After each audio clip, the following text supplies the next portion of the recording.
Hey there, press the bell icon and never miss a video on cybersecurity and technology. नमस्कार दोस्तों, मैं हूं अंश और आप देख रहे हैं bit and take YouTube channel. तो इस वीडियो में हम लोग एक और एक्सेस कंट्रोल मेथड के बारे में बात करने वाले हैं मैक सब लेयर में।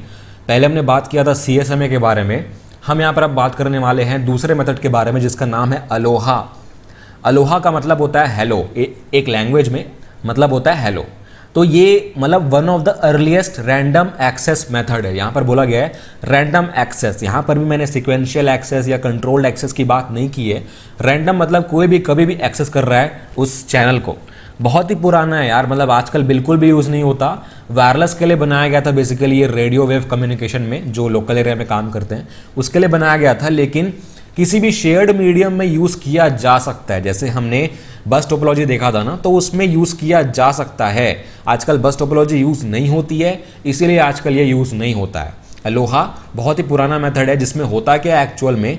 अलोहा का आइडिया ये है कि हर स्टेशन, कोई भी स्टेशन चैनल को सेंस नहीं करेगा, वो सेंस नहीं करेगा। उसके पास जब भी फ्रेम होगा, जब भी उसको भेजना होगा किसी को भी, वो तुरंत भेज देगा। उसको ये नहीं देखना है कि कोई मतलब डेटा है चैनल में कि नहीं है, उसको सेंस नहीं करना है। बिना सेंसिंग के यहाँ पर डेटा भेजनी है विक्टिम डेस्टिनेशन पे। तो अब मैं यहाँ पर सेंस नहीं कर रहा हूँ। CSMA में क्या था, मैं सेंस कर रहा था, पहले पता कर रहा था कि है तो मैं नहीं भेजूंगा, लेकिन यहाँ पर मैं सेंस करूँगा ही नहीं। यहाँ पर सेंस करने का मतलब सेंस नहीं करने का मतलब ये है कि आप एक्नॉलेजमेंट पे रिलाय कर रहे हो। मतलब जब आप सेंस कर रहे थे तो आपको पता था कि कोई डेटा नहीं है, अगर मैं भेज रहा हूँ तो वो पहुँच जाएगी। लेकिन यहाँ पर सेंस नहीं कर रहे हैं तो चांस है कोलिजन का। तो इसीलिए कोलिजन हुआ कि नहीं हुआ वो हम लोग पता कर रहे हैं एक्नॉलेजमेंट से, कि सामने वाले के पास अगर मेरा डेटा पहुँचा तो मेरे को वो एक्नॉलेज करेगा कि हाँ भाई पहुँच गया है। और अगर नहीं पहुँचेगा तो एक्नॉलेजमेंट नहीं आएगा मेरे पास सही वाला, तो मैं फिर से भेजूंगा। तो उसका एक क्या बोलते हैं वर्क अराउंड है, अपने सेंसिंग का वर्क अराउंड है कि मैं एक्नॉलेजमेंट यहाँ पर भेज रहा हूँ कि मेरे को मिला तो मैं भेजूंगा। अगर एक्नॉलेजमेंट नहीं आया, टाइम आउट के बाद एक टाइम आउट पीरियड होता है जिस पीरियड में मैं एक्नॉलेजमेंट के लिए वेट कर सकता हूँ। अगर उस पीरियड तक नहीं आया एक्नॉलेजमेंट तो मैं फिर से मतलब एज्यूम कर लूँगा कि वो जो मैंने भेजा था वो डिस्ट्रॉय हो चुका है, ख़राब हो चुका है, या उसके पास नहीं पहुँचा जो भी, और मैं उसको रीसेंड करूँगा, मतलब फिर से उसी को भेजूँगा। जब तक एक्नॉलेजमेंट नहीं आता उस फ्रेम का तो मैं उसको भेजता रहूँगा। तो स्टेशन यहाँ पर क्या कर रहे हैं कि वो रैंडम टाइम के लिए वेट कर रहे हैं यहाँ पे। अगर कोलिजन होता है या एक्नॉलेजमेंट नहीं आता है तो रैंडम टाइम के लिए वो वेट करेगा। मैंने फिर से बोला कि अगर उसने मतलब एक फिक्स टाइम के लिए वेट किया तो चांस हो सकता है कि फिर से कोलिजन हो जाए, लेकिन रैंडम वेट करेगा तो चांस कम है कोलिजन होने का। यहाँ पे अलोहा में क्या हो रहा है कि मैं सेंस क्यों नहीं कर रहा हूँ, क्योंकि CSMA का डिसएडवांटेज था, कुछ डिसएडवांटेज थी CSMA के। तो यहाँ पर कंसेप्ट सिंपल सा ये है कि जब मेरे पास फ्रेम होगा मैं तुरंत भेज दूंगा, मेरे को फ़र्क नहीं पड़ता कि चैनल में है या नहीं है। अगर नहीं हुआ, अगर डिस्ट्रॉय हो गया, अगर मेरा सक्सेसफुल नहीं हुआ सेंड करना तो मैं फिर से भेजूंगा, लेकिन मैं सेंस नहीं करूंगा यहाँ पे। सिंपल सी बात है। तो ये अफोर्ड कर सकता है फिर से भेजना काफ़ी बार, तो इसलिए अलोहा का ये कंसेप्ट है। यहाँ पर एक डायग्राम है मेरे पास जो मैंने फिर से फोर्जन की बुक से लिया है। मैं फिर से बोल रहा हूँ काफ़ी अच्छी बुक है, ठीक है। तो फिर से यहाँ पर मेरे पास 4 स्टेशन है।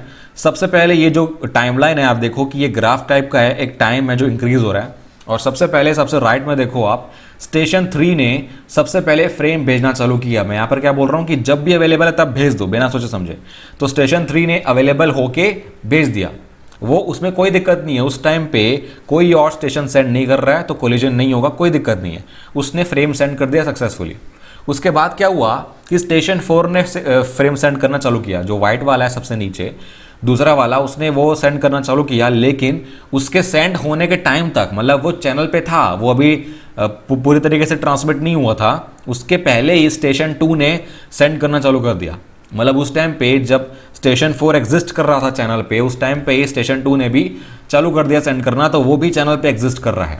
तो यहाँ पर आप देखो कि स्टेशन 4 के कौन से टाइम से स्टेशन 2 का चालू हुआ है, वो शेडेड रीजन बता रहा है आपको कि शेडेड रीजन का जो ड्यूरेशन है उसको हम लोग कोलिजन ड्यूरेशन बोलते हैं। जो भी पूरा जो एरिया है शेडेड रीजन में वो कोलिजन का ड्यूरेशन है, कि पहला पैकेट जहाँ चालू हुआ कोलाइड करना, मतलब जो वो है ना सुपर इम्पोज जहाँ पर कर रहे हैं उन लोग चैनल में, कि एक टाइम पे जितने टाइम के लिए दोनों फ्रेम्स है चैनल पे वो कोलिजन ड्यूरेशन कहलाता है। इतने टाइम के लिए मोर देन 2 या 2 स्टेशंस के फ्रेम्स एग्जिस्ट कर रहे हैं वो कोलिजन ड्यूरेशन होता है, मैक्सिमम टाइम, ठीक है।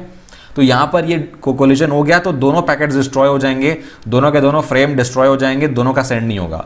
अब फिर क्या कर रहे हैं, फिर तीसरे फेज में स्टेशन 1 ने पहले चालू किया, फिर उसके टाइम में स्टेशन 2 ने फिर से चालू कर दिया, फिर उसके थोड़े टाइम बाद स्टेशन 3 ने कर दिया, फिर स्टेशन 4 ने भी कर दिया। तो चारों यहाँ पर एक के ऊपर एक यहाँ पर ट्रांसमिट कर रहे हैं, तो चारों का जो सिग्नल है चारों का डिस्ट्रॉय हो जाएगा। पूरा जो शेडेड रीजन है, मतलब जिस टाइम के लिए चारों में से कोई भी दो का अगर जो कोलिजन है, अगर जो फ्रेम है वो कोलाइड कर रहा है, वो सुपर इम्पोज कर रहा है एक दूसरे को, कि एक फ्रेम खत्म हुआ नहीं कि दूसरा चालू हो गया, तो अगर दो से ज़्यादा या दो फ्रेम्स भी अगर एक टाइम पे एग्जिस्ट कर रहे हैं उसी टाइम पे, तो कोलिजन होगा ही होगा।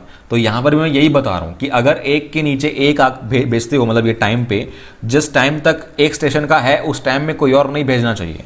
तो यहाँ पर अंधाधुंध भेज रहे हैं तो ये जाहिर सी बात है, होगा ही होगा। तो सबसे लीस्ट एफिशिएंट प्रोटोकॉल था ये, मतलब यहाँ पर सेंसिंग का काम नहीं आ रहा है, इसलिए हम लोग को ज़्यादा टाइम नहीं लग रहा है, मतलब फास्ट है। लेकिन यहाँ पर कोलिजन ज़्यादा हो रहे हैं, सेंसिंग नहीं हो रही है ना, इसलिए कोलिजन बहुत हो रहे हैं, कभी भी भेज दे रहे हैं अपन। तो ये दिक्कत थी। ये है, मैंने ये जो बोला है ना यहाँ पे ब्रैकेट में, इसके दो वेरिएंट्स होते हैं, pure Aloha and slotted Aloha. तो ये जो मैंने बताया अभी आपको, ये वाला सिंपल वाला कभी भी भेज रहे हो, कोई टाइम लिमिट नहीं है, जब भेजना चाहो भेज सकते हो। ये प्योर अलोहा है, ये ओरिजिनल अलोहा है, जैसे ओरिजिनली स्टैंडर्ड वे में जो ये इंट्रोड्यूस किया गया था सबसे पहले, ये प्योर वाला है।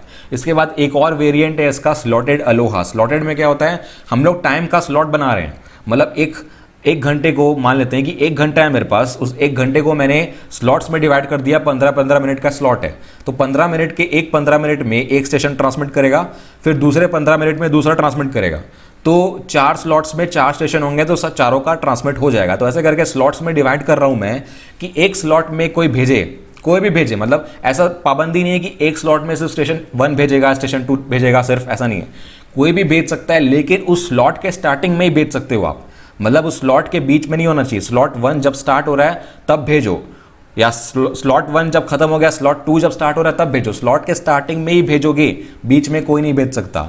तो इससे कुछ हद तक हमने कोलिजन को प्रिवेंट किया, मतलब कोलिजन को कुछ हद तक हमने यहाँ पर रिड्यूस किया है, क्योंकि हम लोग रैंडमली कभी भी नहीं भेज रहे हैं, स्लॉट्स के स्टार्टिंग में भेज रहे हैं। अब ऐसा भी हो सकता है कि एक स्लॉट में 2 स्टेशन, या मतलब 2 स्टेशन एक ही स्लॉट में ट्रांसमिट कर दें, ऐसा भी हो सकता है ना। तो कोलिजन का चांस यहाँ भी है, लेकिन हमने कम कर दिया। स्टेशन 1 जो भेज रहा है स्लॉट 1 में, उसका तो पूरा गया।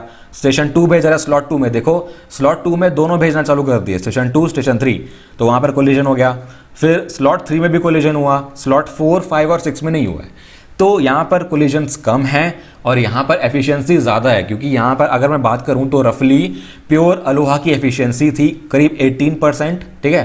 तो यहाँ पर जो है स्लॉटेड अलोहा की लगभग डबल हो गई है। इसका एक इक्वेशन होता है जो आप पढ़ सकते हो, लेकिन मैं बता देता हूँ कि इसकी जो एफिशिएंसी है वो है 36%, लगभग डबल।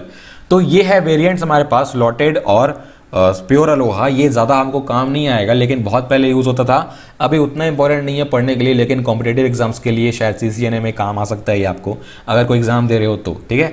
तो बस यही था ओवरऑल, आप डिटेल में पढ़ सकते हो, उसके बारे में इक्वेशंस हैं, मैथमेटिकल फार्मूलाज हैं, आप पढ़ सकते हो, वो कोई दिक्कत वाली बात नहीं है। तो यही हमारा अलोहा। आई होप समझ में आया होगा आपको। अगर आपको कोई डाउट्स है तो पूछ लीजिएगा। वीडियो अच्छा लगा तो प्लीज़ लाइक करें, प्लीज़ सब्सक्राइब कर दें यार, सपोर्ट करते रहें ऐसी वीडियोज़ के लिए, ताकि आगे भी मिलती रहें आपको।